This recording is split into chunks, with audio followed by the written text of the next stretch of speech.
Hello again. I dare say that the first response of many viewers to the question posed in the title of this video, why does London seem so crowded and slummy these days, will be to cry, it seems that way because it is crowded and slummy. Many of us remember a time when the capital was very different from the way it is now, and it is hard to believe that it can have changed so dramatically over such a relatively short space of time. After all, it looked fine in the 1980s. What on earth went wrong? The answer is extremely simple. In 1990, the population of London was around 6.5 million. It is now over 9 million. In other words, there are roughly 50% more people living in London than there were 30 years ago. This is a simple fact. Now let us ask ourselves a few questions. There may well be 50% more people in the city than there were 30 years ago, but are there 50% more tube stations? 50% more buses? Perhaps there are 50% more doctors than there were, or 50% more hospitals? Are there 50% more schools and dentists than there were 30 years ago? Put like this, of course, it seems pretty clear at once why London seems more crowded than it used to be. It is because it is more crowded. This explains why there is a shortage of school places, why you have trouble getting a doctor's appointment, why the public transport system is struggling, and a whole lot more. There are simply too many people crammed into a space which is not increasing in area. This means, of course, that the pavements will be more crowded, the roads will be busier, and it will take longer to get from place to place. There are other things going on as well, many of them unseen. Does anybody think that we now have 50% more drains and sewers in London than we did 30 years ago? That's a disturbing thought. Every time you flush the lavatory and get rid of all your excrement, guess what? The system could cope perfectly well 30 years ago, but suddenly, or it seems suddenly over the space of a few decades, the sewers and drains haven't increased, but there's 50% more waste to dispose of. Did anybody consider that? Probably not, because it's not the sort of thing we think about, is it? Has the system for distributing water been increased by 50%? Has anybody ever asked themselves why they are seeing so many Thames water vans and people frantically digging up the roads to try and patch leaks these days? Do people think that might be because there are 50% more people using water and the system is under huge pressure?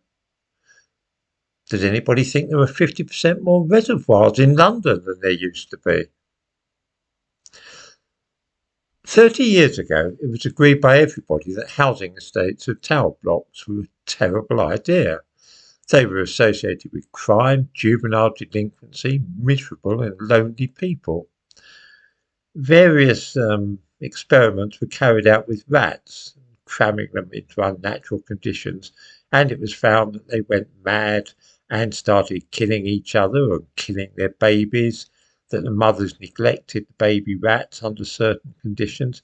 There was a whole lot of research done on this, and it was decided that big housing estates full of tower blocks created conditions where people behaved in a dysfunctional way. Sociologists had no doubt at all that housing estates full of tower blocks were terrible for people and had awful consequences socially. To give one example, the London Borough of Hackney had estates like Trowbridge Estate at Hackney Wick. There were loads of 20-storey tower blocks there. From 1985 onwards, these were dynamited and replaced with nice little houses, and the improved living conditions resulted in improved behaviour for people living there. It became a nice place to live. The same thing happened at the Nightingale estate in Hackney and elsewhere. All over London in the late 80s and early 90s, the tower blocks were being demolished because everybody knew that they created social problems and that they were dreadful places to live, and people became depressed and neurotic, and their children turned to crime when they were raised on estates full of tower blocks. Get on any train out of central London these days and you will see at once that the tower blocks have returned. Not just 20-storey ones of the sort which were so terrible either. Some of these new ones are 40 stories high.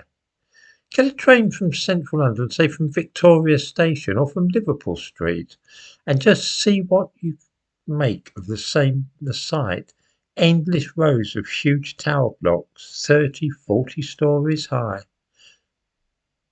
We know, and we knew 40 years ago when we started knocking them down, that these places cause problems for those living in them, but nobody cares anymore.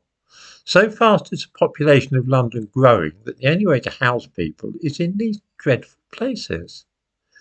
We have forgotten the days when the tower blocks were all coming down. We don't care anymore about the reasons they were being demolished. These are new slums, and living on those estates is every bit as horrible as it used to be in the 70s and 80s. For many people living in London now, ordinary people, the quality of life is very poor. No wonder that antisocial behaviour and crime, stabbings and robberies are all increasing. We have created conditions which make that almost inevitable. The reason that London seems crowded, slummy and dangerous these days is that it is.